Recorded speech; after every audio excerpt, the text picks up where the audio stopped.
All right, so check this out. Alex, remember this video is a permanent record of what you've been recommending to clients. That stimulus is gone and Florida will crash hard. I'm a financial advisor and I know markets well. It's malpractice for you to recommend buying in Florida right now, but you have to make a living. How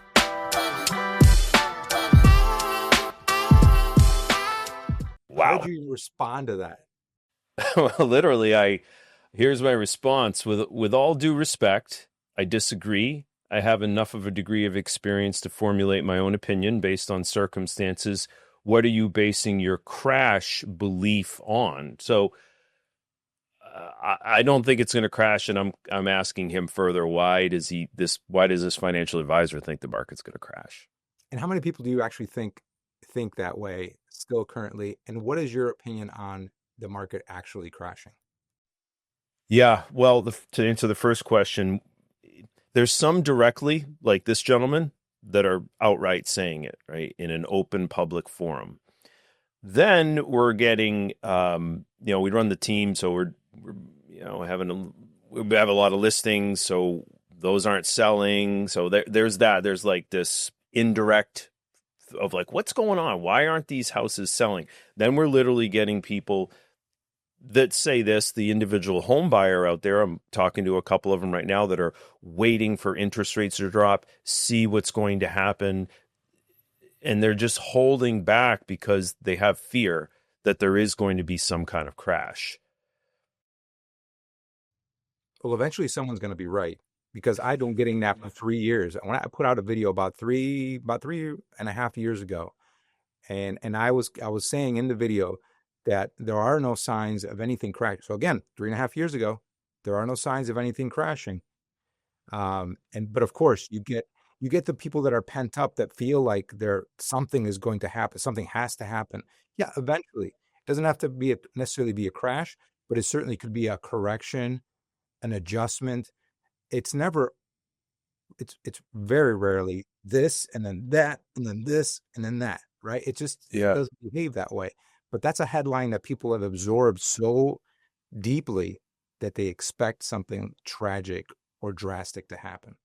Do you think, Eddie, that fear keeps people from realizing opportunity? I love that you bring that up. My short answer is yes. I think it paralyzes people, Yeah. whether you're a business owner, like a real estate agent trying to launch your business and make it successful, grow in it, hire people, all the way to the members of the public that are like, should I be buying? Can I be buying? Does the math even make sense if I buy? That's a really big question right now, and you and I have discussed this before, and I think maybe this is kind of where your head is at, is it still the better investment to be making now with regard to your money and your future? Is it in buying real estate? Yeah. You bring up a good point there because that's actually what I was trying to say to this gentleman. I wasn't saying from an overarching standpoint, hey, if you're looking to get ahead in life financially, to have a better financial future, you should buy a bunch of real estate right now. That wasn't what I was saying. What I was saying was, look, if you're kind of just getting by or you're looking to, get into investing, whatever, right? This is kind of a base level thing that I would say, hey, if you got to have a house to live in. So if you're going to be paying rent or you're going to own, or you're going to live in your parents' basement, I guess one of those three. So let's say you're not going to live in your parents' basement and you have rent or buy. My whole thing is just figure out a way to buy because, and we've talked about this before, at least you're getting a tax write-off. So, you're writing off the interest. You're somehow having some ownership of something, and it's just better than renting. I wholeheartedly believe that. That was all I was trying to say with this video. It had to do with the stimulus package and the increase in values that dramatically happened from the 40% of the dollars ever created were created in the last 5 years. That was my point. And I guess in there still is some meat on the bone for us to say, like, well, is it going to crash? That still is the big question. That's why people are, I think, holding back. But We've had a lot of these conversations. right, but everyone's been on pins and needles waiting for it to crash, and it supposedly should have crashed years ago already by now. Yeah. And it hasn't. So that's why I said eventually you're going to be right, because Yeah. eventually at some point you're going to see that that dip or that reduction where you're just going to define it as a crash, whatever your definition of a crash is. Yeah. Well, it's 5 points, 10 points, 50 points, whatever it is. You're gonna say, "Yep, here it is. It's arrived," Yeah. and that's a conversation between people that have varying opinions and varying priorities. But do I feel like the way I always reconcile it, Alex, is looking back at history. That is our answer sheet, really, to a certain extent. Mm. Have people thrived, grown, benefited from buying real estate before today? Hmm. The, the answer is yes. There's countless and countless of examples. Are there times where it is incredibly more successful than others? Yes. Are there times where your timing was not optimal?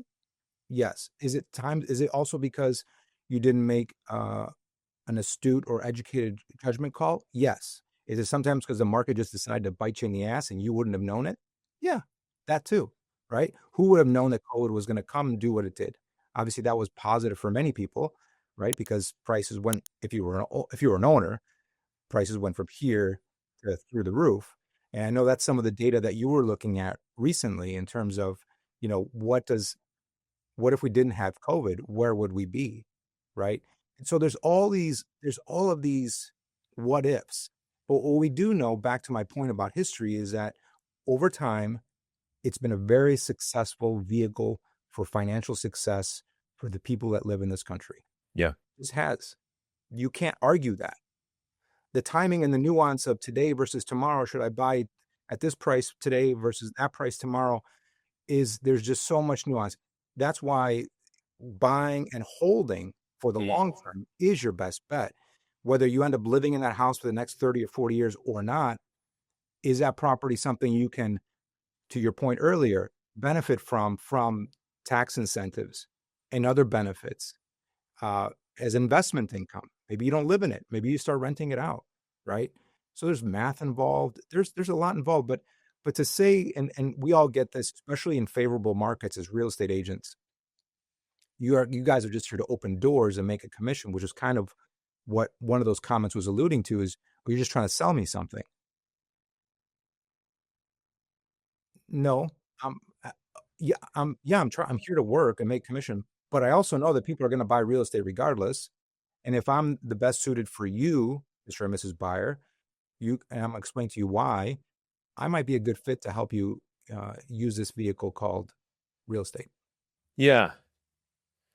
Yeah. I think ultimately, I had told you a little story about one of the agents that was working with somebody ready, willing, able.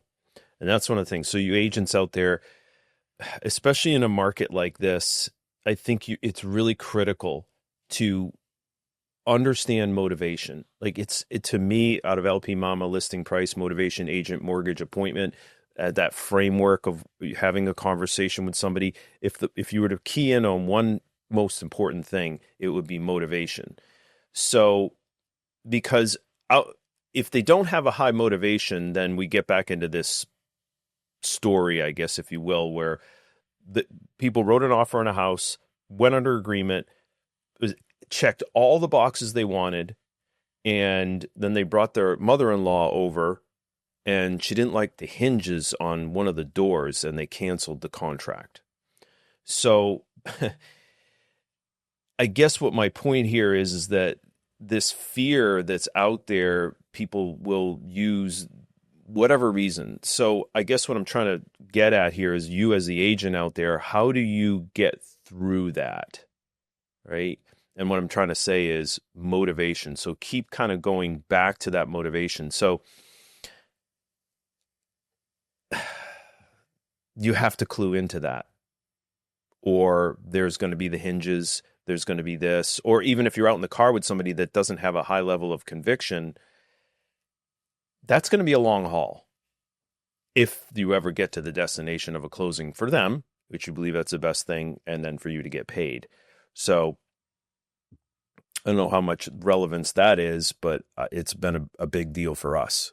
So are you and your team, especially when it comes to training and conversations inside the team, do you talk about getting to that motivational part sooner than later, or doubling down on making sure there's clarity about that element between the two parties? Yeah, it literally what I'm trying to train on is ready, willing, and able. So the ready is motivation. Willing is motivation. Able is like you can have all the motivation in the world, but if you're not able, it's a mute point. So yeah, we really, really clue into that because it's all about time. As you, as the agent out there, it's thinking about how much time am I going to invest? Because as an entrepreneur, that's your investment, is your time. So yeah, we're really, really big on just really getting clear on what the motivation is. Do you try to do any convincing by use of data? Did you even use the word convincing? What do you share to provide clarity? So you as an agent with a lot of experience, how do you share clarity to the people that you're going to serve? Well, I get into motivation first and foremost. And then, so there's some emotion that's in motivation, meaning, hey, we want to maybe kind of unscrew our future, or I hate to say it like that, but like shore up my financial future. There's a certain motivation there. But then there's also, hey, we want a 2-car garage, a 3-bedroom house. We want, be in this school district, so forth. So we find that stuff out, and then that's what we remind people. So there's no convincing. I'm reminding you about what you told me, your dreams that have your motivations in there, whether it's a 3-bedroom, whether it's financial future. We're just reminding you. So we do not coerce. We do not manipulate. It's just reminding. So it's the asking the questions, writing down, remembering this is what's important to them, and then reminding them about that, because the news will come in back to the market's going to crash and whatever their algorithm has them clued into. And a lot of people have an algorithm that's really based on fear. So then that creates confirmation that they shouldn't do something because of what they're watching. So we have to cut through that noise and remind them about what is important to them. So there's no coercion there. It's in that, right, and it's in that confirmation of what they came to you on day one with, is echoing that. I hear you. So it's echoing that. But how do you, as a professional who knows more than they do, who's genuinely trying to serve and not sell, right? Not convince, not coerce. How do you buttress that? How do you support their decision with information, data, market dynamics that you astutely have access to that they don't? Do you do that?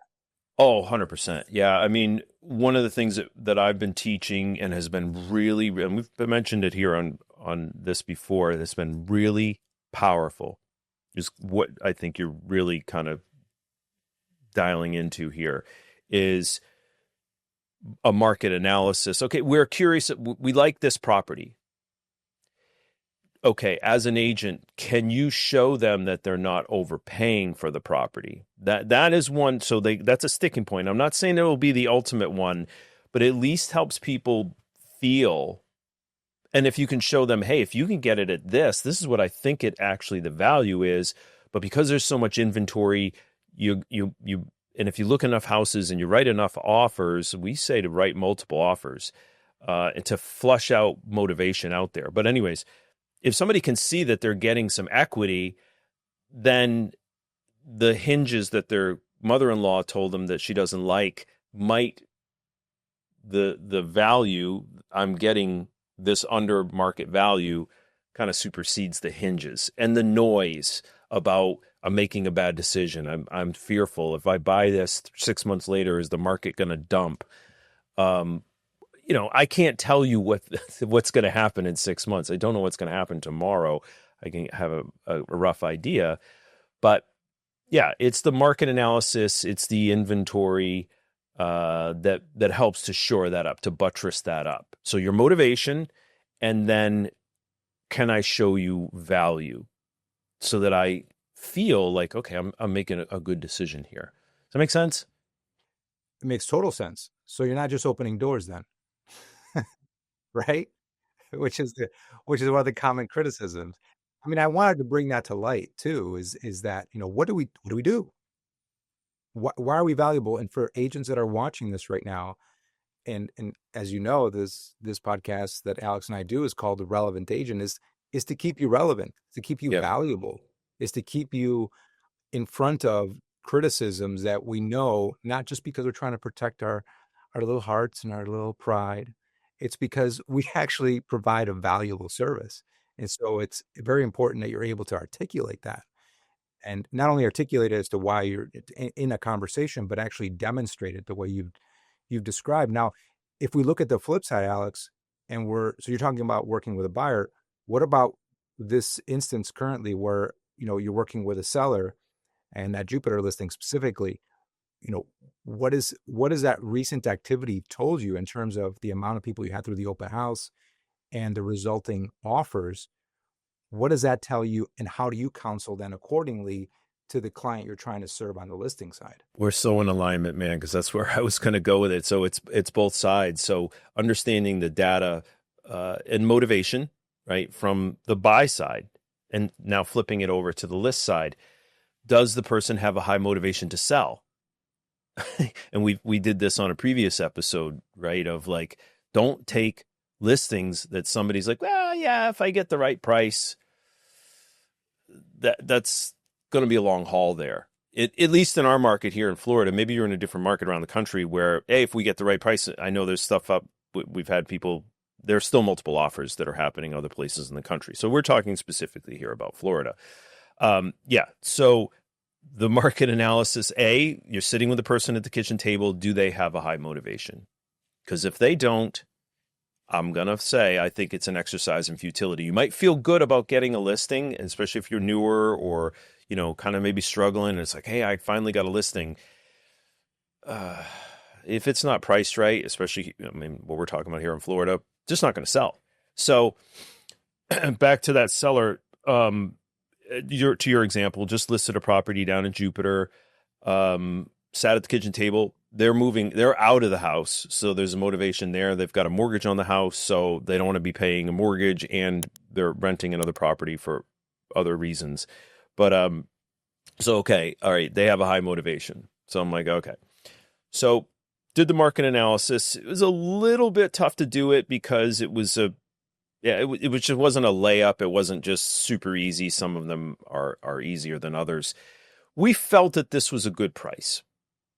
Put it on the market. We did coming soon. We had some interest from coming soon on Zillow. You guys definitely should do that out there. Do some coming soon. It's a good strategy that you can deploy at the kitchen table and say, hey, this is the pre-marketing that we're going to do, and so forth. Anyway, so then we have the open house that was set for last weekend. We had 36 people through this listing, Eddie. And as a result of the 36, just from the open house, and we had a couple other little showings, we had one offer in those first couple days. We thought it was going to be multiple offers. I was out with you at that event on Saturday. I'm like, man, I think we're going to get multiple offers on this. We didn't. 36. I just need to hammer that home because yes, and this is market specific. I get it, but it's telling for us, and we're using this story in this conversation because it is telling. It's not the way it was not too long ago, right? 36 equaled 5, 6, 7 offers, right? And they're all at or above the asking price. So it's just this activity that is incredibly telling. So what did you get from that? what I get from that I think that the audience could, it's like, what is that telling us, right? Because we're going to have to say something to the seller, right? Like, you had 36 showings. Like, what is this? What is it? What is the signal, right? So there's noise, and then what's the signal? So you want to clue into signals, tune out the noise. So the signal to me is it's priced right, given that nobody's actually gone in the house, right? So they're looking at price, they're looking at square footage, they're looking at construction, obviously photos, so they get an idea and they go, this seems to fit into our buy box. That's what this is telling me. The signal is 36 people go, so they're, as they consume it online, they're going, this could be the one, right? Because if you didn't have showings, nobody would, it's obviously overpriced. So they go over there, and then the feedback that we got from a couple people, which is so subtle, because this is why you want to reach out as an agent, like, what is going on in your talk? Because people aren't going to always put in the feedback, very rare. Try to call people and say, why didn't you like this? We had a couple of them say, we thought that it might have a third bedroom, meaning like a den that we didn't show because it's a 2-bedroom, 2-bath, 1-car garage with a pool, which has an element of the avatar for that buyer is probably a family maybe just starting because they don't have a couple kids. They got, because you only got 2 bedrooms. Anybody works from home, you're kind of screwed there, or you're going to be doing your emails on the kitchen table or a little nook that you've created in the corner. So those 36 people went over there and said, it doesn't have that extra potential bedroom. That's what it told me. Do I know for certain that that's what did it? No, but that seems to be the signal. Now, So they were optimistic. They were interested. Back to your original explanation is they were interested. 36 were interested, sitting at home drinking their coffee, like, honey, let's go look at this, or whatever the conversation was, in the hopes that it would. So there's people that are like, I'll go outside of what's clearly being described to me. It's a 2-bedroom. I know it's a 2-bedroom. There's no notification here that it has extra space for an office, but I'm in the market enough. I'm interested enough. I'm motivated enough to get in the car and go see it. So that's people that are bubbling and hungry for, maybe we can squeeze it in there, or maybe we can blow out the garage, or maybe we can, all these maybe scenarios, so subtle, but very interesting and very telling. yeah. Yeah. And so another thing in here, which you agents out there can use this, that I've used over the years, is in a market like this, where we're kind of neutral, but really leaning towards the buyer's market. In a negotiation, and this is a good example, this one particularly, you either get price or you get terms. This is what now, if you're working with a buyer, you sometimes can get price and terms because you have more inventory. So it swings. So like when you're in the seller's market, the buyer, they don't get price or terms. If it's swayed extremely one way or the other, this side, buyer side, will probably get more price and terms because they've got a lot to look at. If it's on the sell side, the seller's in charge and like, we're going to get price and terms because everybody wants this house. So this one, I got to be careful, but this should be sold by the time this comes out. But we got multiple offers, not over each other. We got them. The first offer was the one that was, the buyer gave the seller price pretty close to his price, yet the terms were got to sell a house first. Now, as a nuance into that, what I did for you agents out there, don't take anybody's word for it that, yeah, their house is on the market and, we should sell it soon. Don't take that other agent's word for it. What I did was, I'm like, give me that listing that's has to sell, and I went and did a market analysis on that community so that I can educate the seller on, here's what I'm seeing over here. So if you can, again, back to Eddie, you mentioned it earlier, analyzing the data buy sell side. That's why it's so important. It's such a ubiquitous skill that it works either way, right?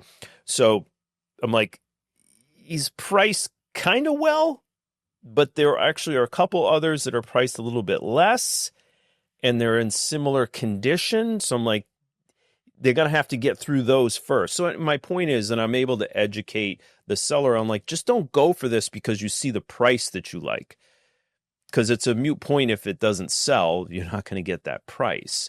So let's look at what has to happen in order for this to happen for you, right? So then we got a couple other offers. One was a cash offer, was $100,000 less than what he was asking. This is a mid, 600,000 type property. So that's a big deal, 100,000, but it was cash. So, and a quick close, right? So now you get your terms that you want: cash, no contingencies, quick close, but not the price you want. And so we had another one that kind of died on the vine that was a financing offer. And the buyer just didn't want to come up to the price. So there's a lot to unpack in there, or maybe not, but I guess ultimately, overarchingly, understanding the data and motivation, this is what we're talking about.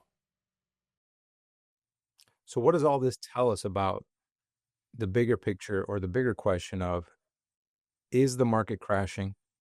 Is the Florida market crashing? How do you see it now moving forward? And with the learnings of these couple of interactions that we just discussed with clients, what does that support or potentially contradict what you think might be what's in store for the next year or two? I was so wrong before, Eddie. And after I bought at the peak of the market in 2006, I think I was absolutely, like, when you see the thing go up, I think I bought like at the absolute zenith. Anyways, I had some PTSD around that. So I was really wrong for many, many years. I read Peter Schiff's book, what Crash Proof. I don't know if you read that one, but he predicted the 2000, he predicted it. He was one of the few people that actually saw it. Him and, I don't know, the guy with the Asperger's and one eye there. Few people saw it. Anyways, I believed that there was going to be another market crash. Now, this is where I'm going to take a position. And it has to do with what this whole thing started with. We were talking about the video I did on what if COVID never happened, right? I personally think that 2008 was a kind of, I don't think that there are going to be any significant 50, 60% crashes, or corrections rather. The reason is I think that the global monetary system was kind of reset in 2008, and they're going to have to continue. This is a theory that I've watched and listened to about a business cycle. They have to do with election cycles as well, of refinancing the debt that was started in 2008, and it has to just keep getting rolled over. So I think that was the crash. I think the 2000, and there's all kinds of documentaries to show out there that we were hours or a day away from absolute financial Armageddon, and then they came in and it was 800 billion back in 2008. That was a big deal. Now it's trillions. So I think that is now the cycle that's going to continue.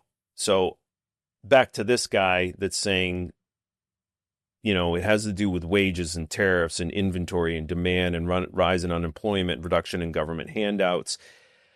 I don't agree with that part. I think that the print is going to come again. And I don't think that we'll ever see a crash like 2008 again. That's just my opinion. Because you think the print will just continue to support and sustain? I think they're going to have to keep rolling over the debt.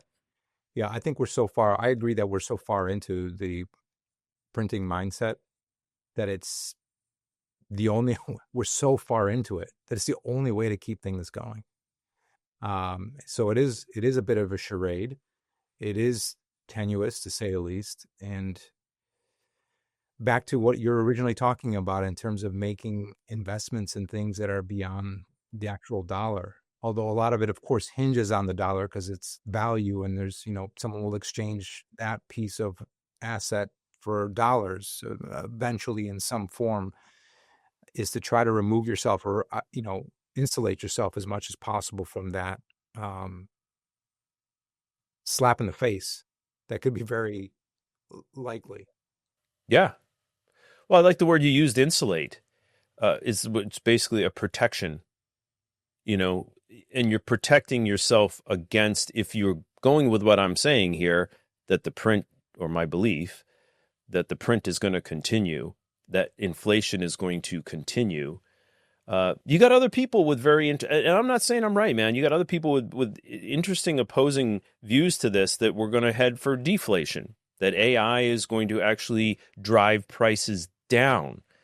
Now, the way I see that is that is, so look at the Federal Reserve's mandate that they are looking for a 2% inflation number. Like, they want inflation. Then they want to control inflation, and there's a whole thing around that. Can they control it? Well, I don't want to get too far down that, but their mandate is that they want inflation. 2%. Now, if you look at the numbers, that's, anybody that's gone to the grocery store, 2% is not what is real. But anyways, my point is, it's like that old saying, don't bet against the Fed, like, don't buck the Fed. Like, they're telling you what they're going to do. Do you believe them? Well, that's an entirely different conversation for a different day in terms of the way politics now is injecting its thesis and its actions into what might result in our near future here for the country. And so that's always interesting to watch. But I really wanted to, I really wanted to get your take, and I appreciate your take on how are we having conversations with clients? How are we managing those relationships? And how do we see that through in the eye, or through the lens rather, of practical things that are happening in the market right now, which we've shared, the reactions we're getting from people. It's always kind of a mixed bag. But I think one of the things I would love to leave people with today, and you leave me with your thought on this, is we're much more than door openers. And I said that a couple of times because it's important, because agents hear it a lot. They hear it out there. And yeah, it's bad on some of us who entered the market when it was super favorable and really did not build a skill set that was very valuable, to be quite frank. A lot of those are, of course, now out of the market and not doing any business as they should. Um, but remind yourself of the value that you bring to the people that you serve. Always look to sharpen those skills. Hopefully you have, leadership in your brokerage or in your networking that allows you to continue to sharpen those skills. I know that, I know you guys have it regularly in at the office. And so that's what I would say, is continue to contradict the naysayers about how important a real estate agent is, not only yesterday, but today and moving forward. That's kind of my parting shot. Yeah. I'll wrap up. Thank you for that. I'll wrap up with this. We did our series on lead generation, and getting leads is part of our industry, part of our profession, to have some kind of people to talk to. That's a lead. Whether it's your sphere, knocking on doors, Facebook campaigns, Google My Business, people to talk to. And what you're talking about here, and I think we want to really emphasize this, is the ability to understand how to help somebody, not to get anybody to do anything, not to coerce anybody, understanding what's important to them. This is the skill of a conversation, which as a side note, I think is important, whether you're talking to your kids or it's to understand, right? It's just to understand where somebody's coming from, and then how can you help them? So understanding that, and then also what you mentioned about the skills of understanding how to show somebody you're not overpaying for this property, how to show a seller you're not going to get that. This is more the range that you can expect. And in some, man, right now, we still don't know what the bottom floor is. And I've had to have those conversations. Those are different ones. Like, do you think it's going to sell at this number? Do not say yes unless you are absolutely certain. Like, I've literally said to people, I don't know. We are in uncharted territory here. I'm talking about condos specifically, or not necessarily homes. And that's another subtlety, right? Like, knowing there's a difference between the condo market and the single family home market. Like, it's just understanding our industry. And to your point that you made earlier, it was just something that was lost. Anybody that got in the last 5 years or so, unless you were with a group like you or I, like, they just didn't learn how to do this stuff. So I'll say this lastly. We're talking about helping. Okay, this is what I was going to say. Scared money don't make money. And it's okay to be scared. Like, it's sometimes the signal of fear is a good thing. That can be like a bus is coming, don't step in front of it type thing. That's a real fear. But then there's the noise of the media that creates the fear.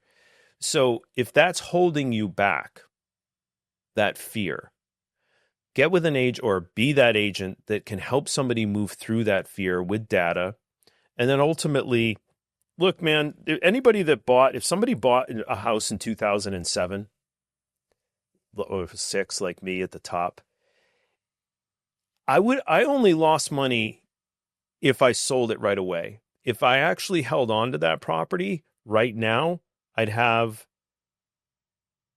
probably have about 125. No, because I would have paid the thing down since then. That's 15 years ago. I would have paid the thing down. I probably would have had 175,000 in equity. Even the thing lost, Eddie, it lost 70% of its value. But if I held on and I stayed in there and just, that's the conviction. It's not, oh, I want a new house. I want this. Like, I'm staying put. Yeah, the market went down. I don't think the market's going to go down 70%. That's my ultimate point here. So what if the market goes down 20%? So what? You're writing off the interest and you're protecting your whatever nest egg you have. And it may have dropped on paper, but you don't lose unless you sell. So you just might have to hang on. It's a long play real estate for the most part because it appreciates at 3 to 6%. It's very consistent. So we're not talking about crypto here. We're not talking about some penny stock. We're not talking about Nvidia, right? We're talking about something that's made money for people for eons. And it's sometimes for them of like, hey, maybe what if the market drops? So what? You can write off the interest and in, 5, 10, 15 years, it's going to come back up. So I think those are the conversations that are important to be able to have. I love that. Because all those are points about bringing value to yourself and what you do as an expert. And just to kind of mention, for those of you that are interested in that lead generation series, we'll link it down below in the description. I think it's a 3-part lead gen series. It's got a nice deep dive into some of the things that have been very successful for us, and also some things that we've kind of stepped away from as well in terms of lead gen. So all very timely information as to how to grow your business. And as always, my friend, I love our conversations. We come in here with a couple of 2-3 notes and then we hit it. And I hope it brings value to everybody. Always a pleasure, my man. Thank you. Have a great day.